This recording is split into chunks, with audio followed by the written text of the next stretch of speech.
Well, welcome everybody. We're here to talk today a little bit about education, and we have a great experience, and it's a delight to welcome Wayne Shute. Now, Wayne Shute is an international expert on religion and education. Years of experience. He wrote a book called Lost and Found, and in this book you'll find so many principles. You'll find what education used to be, the problems of education, what education used to. I would love every teacher and anybody involved with education, as well as every parent, to want to read this book. It should be a requirement to read this book because teachers want to teach. And once you get involved in the system and the politics of it, a lot of times they lose that enthusiasm, not because they don't love the teacher or love the students, because they lost their way. And in this book, it helps them to not only figure out what happened, but how to find it. And this is a great book. Wayne wrote it with his son, Jonathan Shute, who's a professor at BYU, Hawaii. You can not like him a lot now because he has to live in Hawaii and teach down there. But he's probably the world leading expert on truancy. What causes truancy? And maybe Wayne will talk about that a little bit. What causes truancy, but also ways to resolve it. And what we found is if kids love going to school, there's no truancy problem. That brings me to our host of this little event we're having, and that's Christy Hall. Now, Christy was our child's teachers, our children's teacher 15 years ago. Yes. And 15 years ago, she was the math teacher. And then, what else did you do there? Mythology? Mm-hmm. And anything else? And film club and Sterling Scholar and National Honor AP, Society and AP Calculus. Okay. Yep. And we have not talked to Christy in a while, but we found out she was out here at St. George Academy. Now, St. George Academy is out in this area, Little Valley? Washington. So it's not Little Valley, it's Washington. How many students do you have here right now? So we have about 250. 250. And we're growing. And your capacity out here for this high school? Is 520. Okay, so they have room to grow. That's our goal. We're excited. Now, I introduced on my left here, your right, is Anna Marie, my wife. She's one of the reasons why I'm running for state board, and maybe I'll talk about that. But we're excited when we found out Christy was here because she excited our children to learn. We never had to ask our kids if they completed assignments or work, what their grades were. They graduated straight A's and Sterling Scholars, and just phenomenal because they made education a joy. So with that, what we thought, we spent a little time with Wayne because he's the expert on this. And maybe Wayne could tell us a little bit. In the book, he talks about what we lost. What are some issues with education over the period of time? And then maybe some solutions. What he found were some solutions to helping our children. So Wayne, I'll let you go on to the first segment of what we lost. Well, first of all, I want to say I'm happy to be with you and feel honored to be with Scott and congratulate you for running for this important office and hope that you win. Thank you. Because we're facing great problems in the world generally, and surely great problems in education.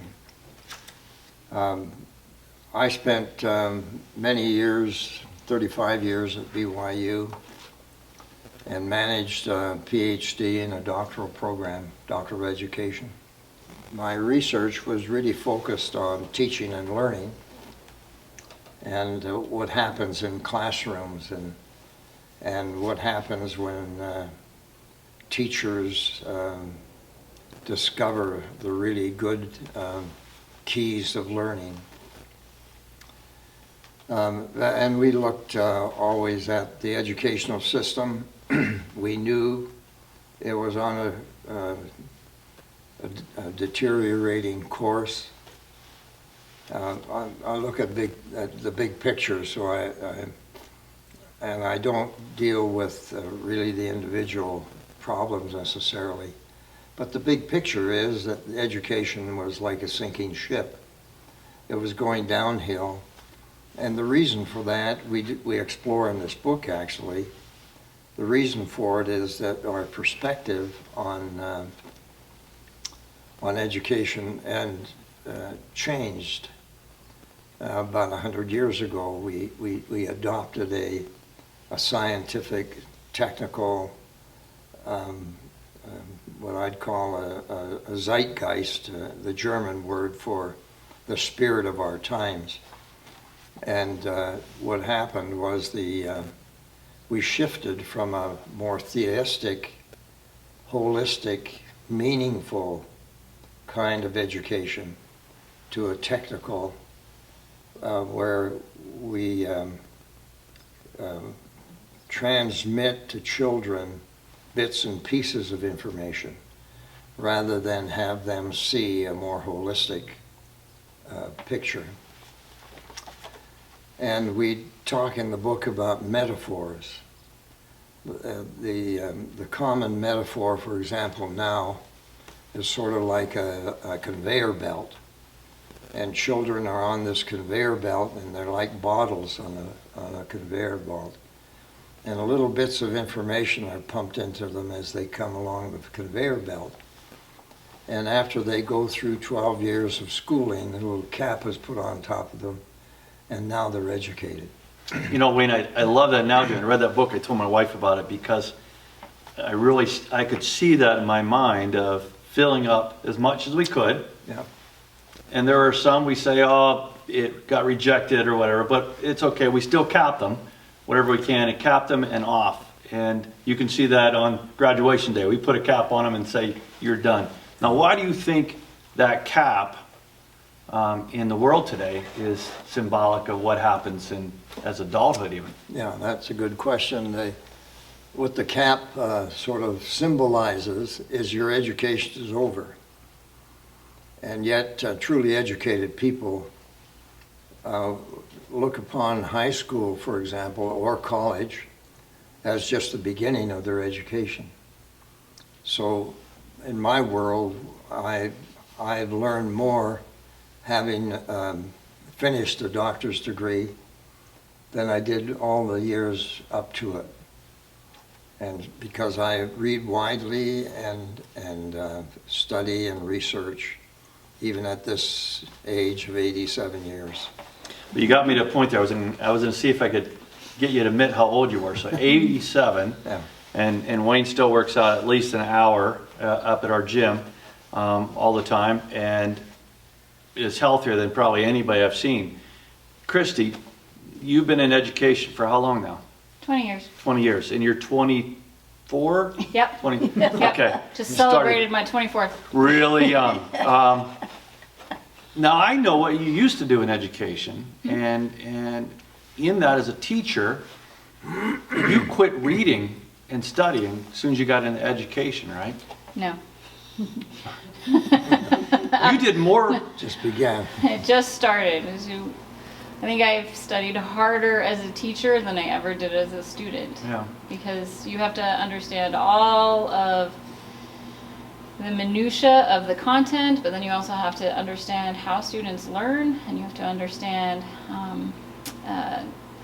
you have to have people skills, you have to be able to communicate well. It's a holistic approach, just like we were talking about. It's not just the content, it's this idea of educating the whole student. And so to educate a whole student, you have to have a holistic teacher as well. So as now 20 years of teaching, I know my wife and I always have books, and we're always learning about subjects.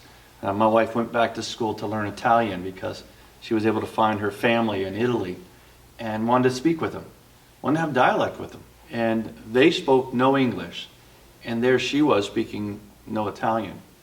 And a lot of times that's what happens in classrooms with teachers. You have students there that you want to get to them the information, but you have to provide that right environment where they want to learn that information. It's almost like you're right now speaking different languages. I know Christy mastered it. I know she mastered it. I'm excited to see her because I know that teachers here in the environment is providing the same atmosphere our kids, which is not in the world today. It's a lot to deal with politics that we want to stay out of. Even though I'm running for state school board, this isn't about really me. It's about talking about concepts. I think also when you talked about all the testing that now, and I know Wayne's going to get into this a little bit, we went from leading the world in education 100 years ago till now we're 37th in the world. Wayne talked about going over to Poland when communists left, and how the leaders there had Wayne as one of the leaders in the world in education, brought him in to actually help them develop an educational system. And they finally have freedom. And they didn't know what to do with that freedom the first time they fell in love with freedom. Yeah, they thought that that they had freedom to change their educational system. And we encouraged them not to change it. Don't copy the American system, because we're way down on the list. And it shows because today, I think Poland, last I looked on it, the assessment was around 17th or 18th, and we're 37th. 20 years ago, we were 24th, so we're going downhill quick. And a lot of times we talked about what happened is teachers now have to test so much. Right. You're spending so much time testing. So going back to the bottle theory, we're trying to fill up these bottles. Yeah. And these testing a lot of times mean nothing to the students. The end of year high stake testing has no impact on the students' grades. It's really just about grading the teacher or the education system, and testing, which comes from the state level, right? So these are politics that get involved. That somehow we got into this idea in America that if we test more, they'll become better students. Right, and I actually lived through that change, and there was a distinct difference in students' engagement in school before the high stakes testing became high stakes. So before that, testing was just another measure to see where you were as an institution. And so assessment and accountability is important, but it shouldn't be the end game for the sake of itself. So the end of an educational experience should be what the student has achieved, and it should be about the student, not about the high stakes test result. But unfortunately, that's tied to the money, and the money is how the school runs, and that's all back to politics. Yeah. And so that is so far removed from the student and the student's experience that that I think that's why we have lost student engagement for a big chunk of our students. She's kind of talking your language here with That's this. sort of. Wait 1 second. Wait, Did I steal your thunder? I'm sorry. I'm trying to remember. I know it's Emily. I forget the gentleman's name. Jack. So Jack and Emily go through this. It is a fictional book with non-fictional content of how education is. Jack and Emily are school teachers. He's in his 3rd year of school teaching and is discouraged because education didn't turn out the way he wanted. And they go on this journey of assessment. And what you just talked about is kind of what Jack's going through, right, Wayne? Oh yeah, he's discouraged about his teaching experiences.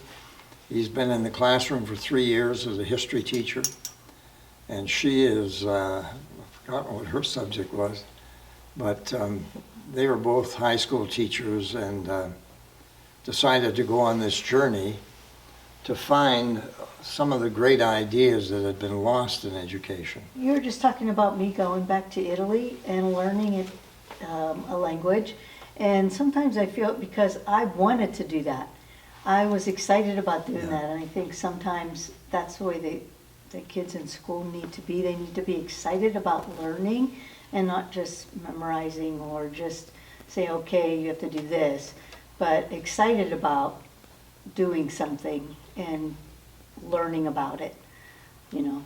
Well, that leads us right to a great comment. It leads us right to the next part, because we could beat the horse to death here talking about what's wrong, but really this is about what can we do? What are the found issues that you want to talk about? I know in the book you talk about 5 main theories. Key ideas about teaching and learning. And then there's also a quadrant, maybe we'll get into if we have time, but if not, I at least want to cover those 5 because I think Christy's, as a reformer in education herself, would be excited about these 5 elements that you've written about with you and Jonathan in the book. Okay, you have to remember that this book is behind the ideas are lots of research. And on the back of the book we have pages and pages of research and documentation. So even though we put it into a novel form, we knew the novel would be more interesting to people than composition. So that's what we did. This young couple, they go on this journey. They find out why the system is broken down. It's become a technological system where bits and pieces of information are fed into the minds of children. And so because of that, the children lose a great deal about meaning and understanding of ideas. So anyway, they go on this journey guided by Emily's grandfather. And he keeps encouraging them, gives them lots of interesting ideas, but they go on this journey. And one of the things they discover is chapter 9. It's a chapter on what we call rhinoceroses on the loose. And it's a play by Eugene Ionesco, who's a Romanian guy, and he wrote it in French, but so it's a French story. But it's the idea of the power of the power of the technological idea. Yeah. And what happens is that a rhinoceros comes into this little community in France, and people start becoming rhinoceroses. So the whole village becomes a rhinoceros. And what Ionesco is trying to show is that people that kind of fall into and copy this technological idea all around them. Even if they don't want to, even if they fight it, eventually fall in. And at the end, of course, there's one of the fellows, he decides to reject the idea. Okay, so they go on this journey, and the first thing they're looking for key ideas about teaching and learning. The first thing they discover is what we call the power of incidental learning. And it's born of the idea that example is the most important teaching attribute. What is being taught, for example, is who the teacher really is. And you can try to hide that by contriving all kinds of ideas, but the truth of the matter is what students see in the teacher is much more powerful than what the teacher says. And you give a great example in there that he's a history teacher, but he's not a historian. That's right. Christy was a math teacher. She also Is a mathematician. mathematician. And you can't be a good teacher of anything unless you are what that you're supposed to You're be exactly teaching. right. So we tell the story about this fellow who has been a history teacher. He's been teaching for 20 years. He's burned out. And his professor said to him, "Why don't you become a historian?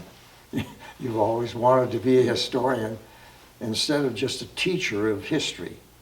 So in other words, then he becomes a historian and helps the students see the importance of being what you intend students to learn. And I think in that example, somebody asked Jack, "Tell me what you've been reading." Yeah. And here he had not picked up a history book Yeah. the whole 3 years because he was too tired. He was always teaching. He's teaching to the tests. And this is what discouraged him most, was the fact that he had to get his students to a level so they could pass these tests. And he said they didn't care about what they learned. And what they learned only stayed with them for 2 days. The day before the examination and the day of the exam. After that, forget it. I'm not interested. And in there, I think you made the example that a lot of kids, every time a teacher would say something, they would say, "Is this going to be on the test?" Yeah, that's right? So that was their only question. Is this going to be on? It's going to be If on. it's going to be on a test, I know I have to memorize it for the test. But other than that, I don't care about it. That's right. So that's not excitement. Okay. So the second great discovery was an idea we call building the interrogative mind. And this comes from an idea of a friend of mine who is a Jewish scholar in Montreal in Canada. And he made this great statement that the purpose of education is to help the children have this ability to explore and to reason ideas and to build the interrogative mind. So that great teachers really teach and allow the students to rise to higher and higher levels through their questions. So you can't be a really good learner unless you have questions. And so what we're trying to promote is the idea of helping children learn to ask questions. So in today's There's a great religious example for that, by the way, and that is Joseph Smith. The great story, you may want to edit that out, I don't know, but the fact of the matter is the key to the restoration in these last days was the very question Joseph asked. And so it's a good example. We didn't put that in here, by the way. so But it's a powerful one because he raised that critical very question. powerful. Yeah. Well, So- so if, oh, Well, I was going to say, and this goes back to, and I keep giving you as example because you're the teacher here, right? right, And we've seen your example in the classroom, but one of the things you always promoted was the kids to learn and ask questions. That Right. their questions were important. But today's society, the way we have all the testing going on, it's we have to get through material to take the test. And so questions aren't really asked, permitted, not really permitted, I guess, they're discouraged. discouraged. Not overtly, but the teacher is so pressured to get through the material that the teacher feels like there's no time to explore the question, because then we won't be ready for what the state test says is the point. Right, and so there's not a lot of ability for students to go off and explore their own thing, and exploration takes time, and we only have so much time in the classroom, and we only have so much time until these high stakes tests are required. And the hard part is we've got one group, we've got one group of people saying, well, you know, this is accountability. This is making sure that our funds are being spent in the right place. They don't really understand how it's not measuring what they think it's measuring. Right.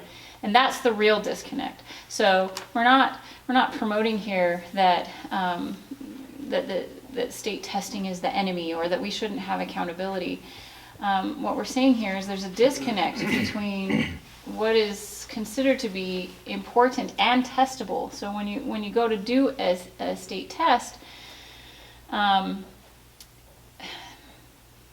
well, this is the new technology, so this must be the best way to measure it, or we're measuring this, or here's what we should be measuring. But when it comes to education, it's so wide and deep that as soon as you try to quantify it, you're putting pressure on the teacher to only teach what is being tested, because it is it's attached to their livelihood. And as an adult, So teachers also have their families to care for, and they also have their own health to worry about. And so this disconnect of my kids have to pass this test or my livelihood is at stake, but as a teacher, I feel like I am not giving the students the best educational experience that I possibly can give with, education should be diverse. As a math teacher, I don't teach math the same way someone else is going to be teaching it, and I might not focus on everything exactly the same way as another teacher would, because as human beings, we are expressing our passion for that knowledge to other human beings, and we can't all do that in a popsicle cookie cutter kind of way. Well, popsicle. Yeah. Yeah. But we're not, it's not all conformity. It's actually about diversity Yes. of thought. And you can't measure that. Actually, true education can't be quantified. And once you quantify it, then you are actually not assessing what you think you're assessing. Yeah, you're anymore. actually limiting then education. And in the book, it talks about how every question is discouraged except the teacher's question to the students so they can get to the test. And so what you're absolutely talking about is we're just trying to get through material. We're Right. trying to fill the bottles up so you can put the cap on the end, unfortunately, and that's not true teaching. So, When in truth, no question, no learning. And one of the great scholars that we quote in there. Let's see, then we go to the third discovery, and we entitled it Engraving the Words on Our Hearts. We're big proponents of memorization. We encourage teachers to help students to memorize, because that's the way you plant ideas in the heart. And we've got some really good research on that. Okay, then we're going on. before you go on to that, I remember my wife homeschooled our kids before we moved to Utah. And one of the things we talked about was when she did U.S. history, our kids learned the Gettysburg Address. Yeah. And then we took them to Gettysburg. To Gettysburg. And they stood where Abraham Lincoln stood to give that address. And gave the speech. And gave the speech. And then we walked over the hill and saw the battlefields. And the memorization of that, I can still remember it to this day, how important it was to them that they memorized that. I think I'm more impassioned when I hear teachers of all areas, when they recite something from memory, that means to me, it means something to them. Yeah. That they've memorized it. It's implanted in their hearts. So And today, I want to add to that it doesn't matter how old you are. I memorize now as well as I did when I was 20. that is amazing. And it's because I focus, I know what it takes to memorize. And the more you memorize, the more you implant those great ideas into your mind. That's amazing. Christy, do you have time to memorize in school? Is that something It's that not you see? encouraged, if the truth of the Yeah, matter. so, well, I think it depends on the subject matter. So, But do you encourage people to memorize the times tables? we hope they come to us. Yeah, so they're a high school, but elementary school, they don't do that now with Common Core. Is that right? Oh, I know they Um, don't. And Yeah, so the memorization needs to be important to the students, and the students need to see why that's important. So, for example, I teach high school math, so the quadratic formula. Why would I have students memorize that? What's the purpose? So before I have them memorize it, and there's so many things to memorize in education. So what do you choose to memorize and why? That's the important part, right? Not just the memorizing. But because we have devices that can look things up so quickly, I think there is a shift to go away from memorizing. There's But possibly no need. but when I'm you saying that there is a need, right, ultimately. well, and then to have something so quickly in your mind that you can just recall is is important sometimes for the next level, so. And I'll add to this, the whole discussion, because, you know, Wayne, you're not memorizing the times tables now, or what. I did when I was a youngster in school. So you have them, you already know them. But what you're memorizing today are things that you're passionate about. We know now through tons of studies, we know that the geriatric population, that as they get older with Alzheimer's, with different diseases, that the lack of brain use leads to, isn't the only cause of, but they have shown in studies that it can lead to an increase of those diseases. Now, they've done enormous studies on this. So this isn't just me talking about in one study that happened in Illinois or something. This is all over the world, and they look at brain power, and individuals that have an active mind, they can remove the onset on some of those diseases. And so when you're talking about memorization, what that does, the connectivity in the brain and the amazing input they can do is phenomenal. And if you start that when you're young and continue on, you never lose that. That's why you get to be 87 and still as active I as have you a are. theory about that you turn off the television set, and because Postman wrote a lot of good stuff about television and the effect of television. It gets these blurbs of information going, images coming at you, and your brain becomes, it can't resonate with these ideas. Now that's my own personal theory. You take away the television set and you'll do a lot to improve old folks' thinking and being able to recall and so on. Anyway, we're moving right along to the fourth discovery.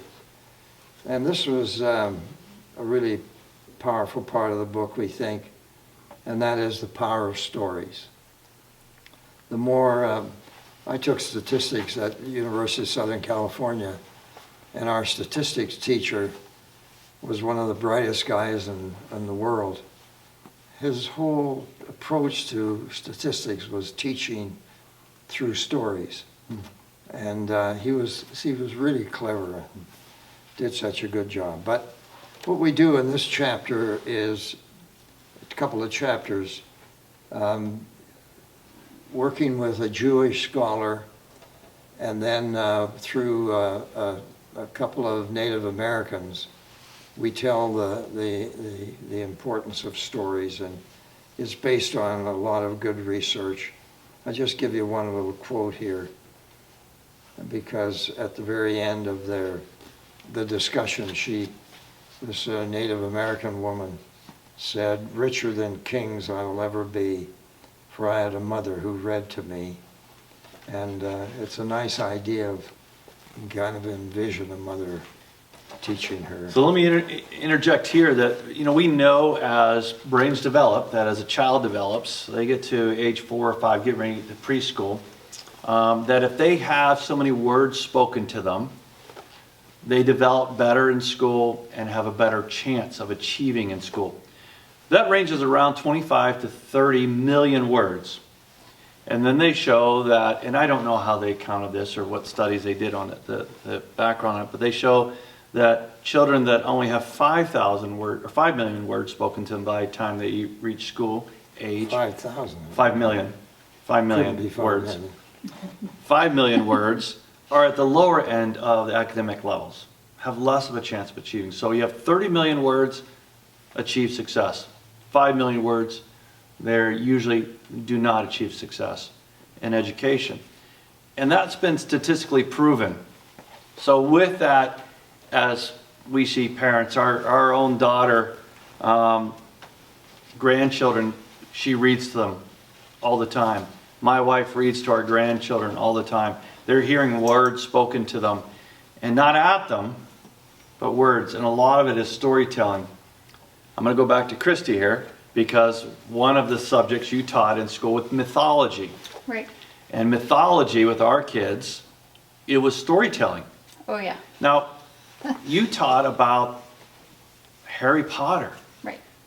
What could you learn from mythology and Harry Potter? I thought mythology was all Greek. Well, no, mythology is just the study of culture and the exploration of what it means to be human. And as you go backwards in time to a lot of civilizations that have become extinct, they taught their people through storytelling. So storytelling is the original style of education. And so as human beings, we've evolved through time telling stories, and that's how we pass knowledge from one group or one generation to another. And so that's a natural way that human beings learn. And it's engaging, and it's like instantly engaging. And so anytime you can put storytelling into your curriculum, you have some connections that you make with students. The storytelling takes time. And so it's We're back to that idea of it's a longer process to get to that point. Storytelling also can include passion about a subject or connection. You know, we have a science teacher who teaches physics through cat stories, and he just will come up with a cat story to help bring his physics perspective to the students. And so it makes instant connections, Yes. right? And so the more diverse you can be in your storytelling, the more groups of students you're going to reach. And with that, they never forget that No. because they never forget the Because cat they story. have the cat story. And Wayne, you talk about that.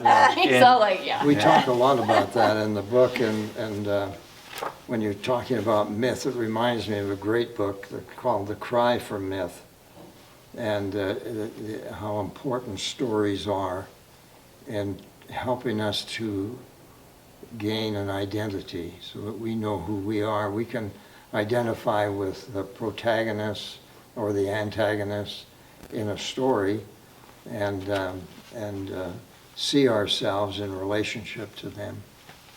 Excellent. Okay, the fifth idea is, And I love this one. I kept repeating, trying to get the term you use, because it's, yeah, well, it's a Latin term. We think it's one of the great discoveries in education. It's called the power of docimer docendo. Docimer docendo is a Latin phrase meaning he who teaches learns. So one of the things we've promoted in this, and they go off to Hong Kong to learn this, by the way, and they learned it, I learned it from Garrett Gong's father, whose name was Walter Gong. We changed the names a little bit. I sent him a copy of the book, by the way, to honor his father. But he was a brilliant teacher at San Jose State University, and he developed with a Nobel Prize winner the idea of organizing knowledge. And there's a specific way to do that in the Western world. We organize knowledge so that we can improve our ability for our students to capture the knowledge. And then once you've captured the knowledge, then you go through the step of personalizing it. And then when you personalize it, then you own it. It becomes part of you.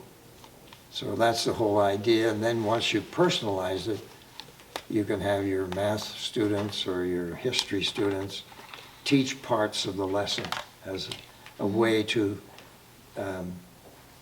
strengthen the ideas into their own minds.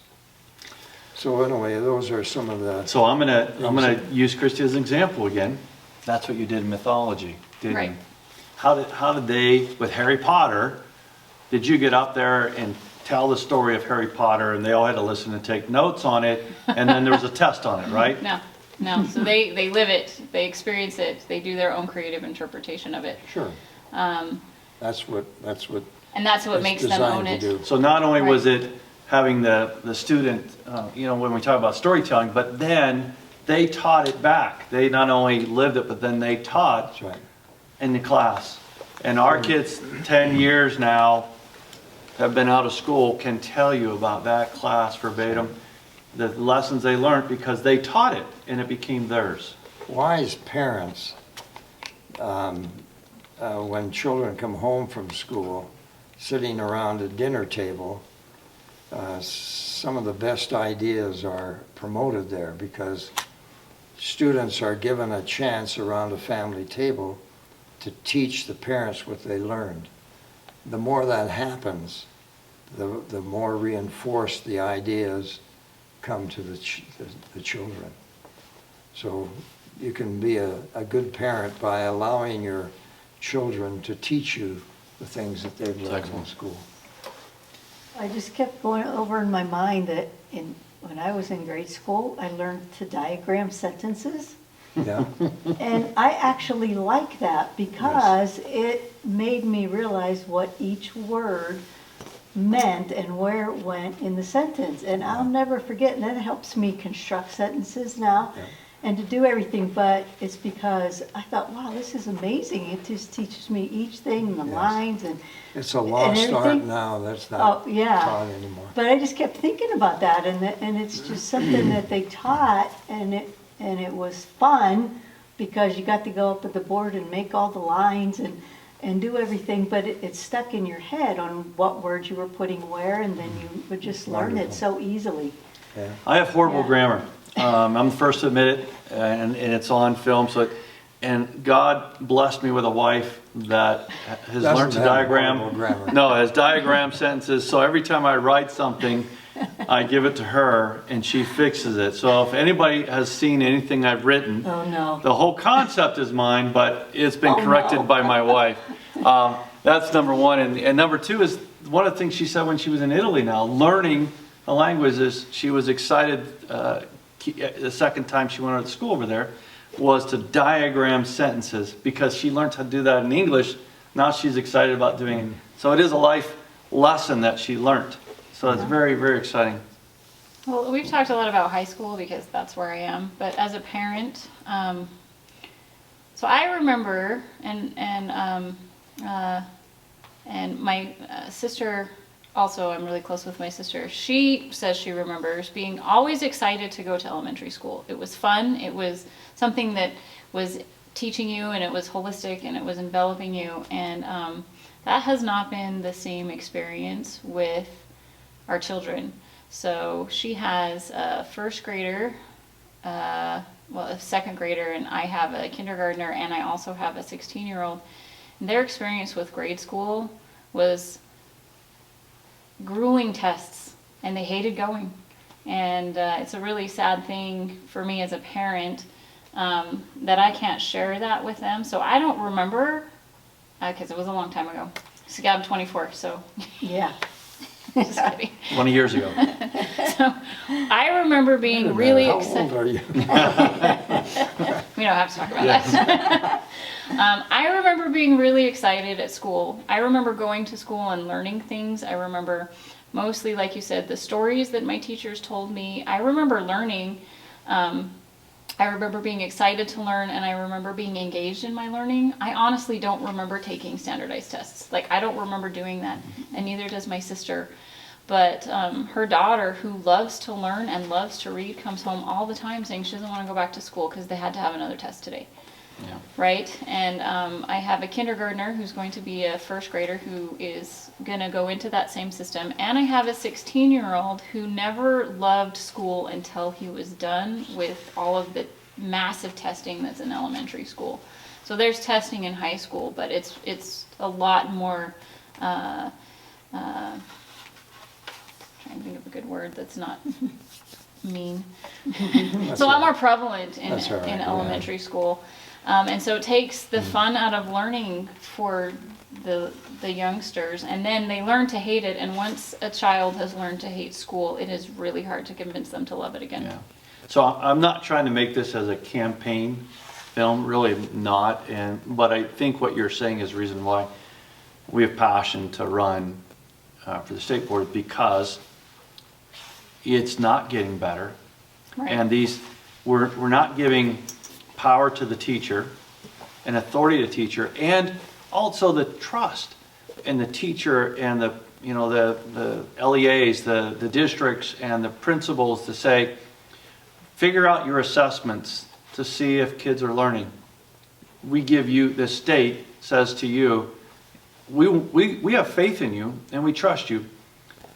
Figure out how it used to be when we were in school to let the teacher figure out the testing, and sometimes it's verbal and sometimes it was a lot of different standard types of tests, but sometimes it wasn't standard tests that gave you a passing grade in that. I remember a biology teacher, it was all about your notes and how you were excited about your notes, and there was not right or wrong in your note taking, but it was what you learned in that. And if he saw you were learning, you got a passing grade.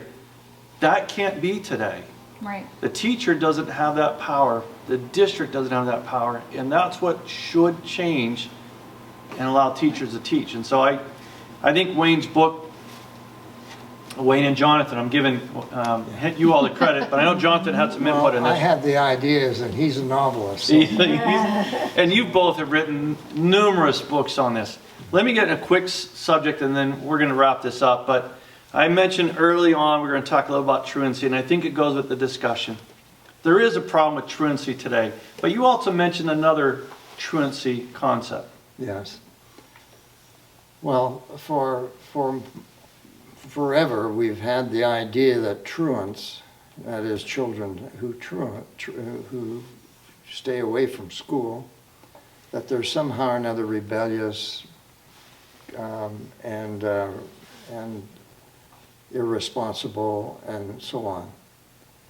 But my son has done a lot of research. His PhD, by the way, was focused on truancy. And his view is that there are different kinds of truancy. There's a truancy where students stay away from school. They don't even go to school. There is what's called truancy when students go to school, but they don't go to class. And then you have what is called near truancy. This is where kids pick out different classes they want to attend. And then, of course, you have truancy when children go to school, they're sitting in a classroom, but they're not paying attention. So there's a full range of truancy. His claim is, and his research will show it, that the real problem is the teacher, not the student. The fact of the matter is that his research will show that the kids don't go to school because the teachers have no interest to them and not teaching them very much. And so there's a full range of truancy. It's a major problem all across the world. But the best way to resolve truancy is to have a really good teacher. Yeah, it goes along. You have a really good teacher who wants to miss that. Our children, we never had to worry about them if they went to school or not, because they had Christy as a teacher. Oh, yeah. They went. They were excited about it. Now, when we homeschooled, they had Anna Marie as a teacher. They didn't have a choice in the matter. They lived there, right? So that was pretty easy. But even she made it so much fun. They had so much excitement in it because the real life experience she brought into it. But when you got into a teacher like Christy, That's right.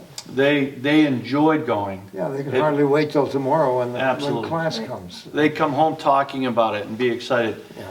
And you're right, today, and I don't believe there's any teacher that decided to be a teacher that is a bad teacher. Mm-hmm. But I believe the system has discouraged them from teaching. The principles, the 5 principles you talked about, moving away to where Christy talked about, they're just teaching the test, they're teaching because of all the policies put on them, and they're losing that passion of teaching. I wanted to give you a quote here about, I don't know where, you keep talking. Okay, you find that. It's a good quote about where the grading came from to begin with. In 1700, he decided that it would be helpful to parents if they quantified what a child learned. Right. And you know, the guy writing about it says, I don't want to tell you how stupid an idea that is, but the fact of the matter is, how can you do that? How can you really quantify? I remember my statistics professor, I'm going to mention him again, University of Southern California, the big class, 40 students. And he said to us, now all of you, the 12 people sitting in the front rows here, these are statistics majors. And there's no way under heaven the rest of you will ever reach their level. They all get A's. Now, if the rest of you will do the assignments, you get B's. So quit worrying about all of this, will you? Everything's going to be fine. It was just wonderful. I guess we're finished. Well, I want to thank my wife, Anna Marie, for all her support and helping me, but also coming tonight. Christy, thank you for allowing us to come to St. George Academy. Is there anything you want to say about the Academy? We're an awesome school. Come here. You can cut that out. It's okay. You're at 250 students, capacity of 500 or so. Right, and we're just starting to grow. We're just starting to get our program all. And you're a all high out school grades there. 8 through 12. 8 through And 12. students come 8 through from 12. all over, doesn't matter. Yeah, it doesn't matter. They And can you're come just from all starting a over here. busing program this next year as well, I Right. understand. Yep. So we're trying to help those students who live in rural, faraway areas, and they want our school. So and no student fees this year either. So no student fees, busing's available, and you can come New from robotics anywhere. program. We're And excited. especially if you're already going to a charter school K through 8, This is a good place to try. this to is where see you if should it's be your going fit. to the next year, because it's going to continue on with that type of really unique education. And with teachers like Christy, it really is going to be amazing. Wayne, thank you so much. This is 250 pages or so, 225 pages, and I couldn't put it down. I'm glad. Everything that I've been talking about, trying to understand what's not only broken, but what we could fix in education, you wrote about. And I said every parent should be having this on their table. Every teacher should be reading it, and it'll get them excited about education. We need to reform education, and it has to start somewhere. And I think if the teachers take the lead on it, the rest of us will listen. So thank you again, appreciate it, and everyone have a good day. Thank you. Thank you.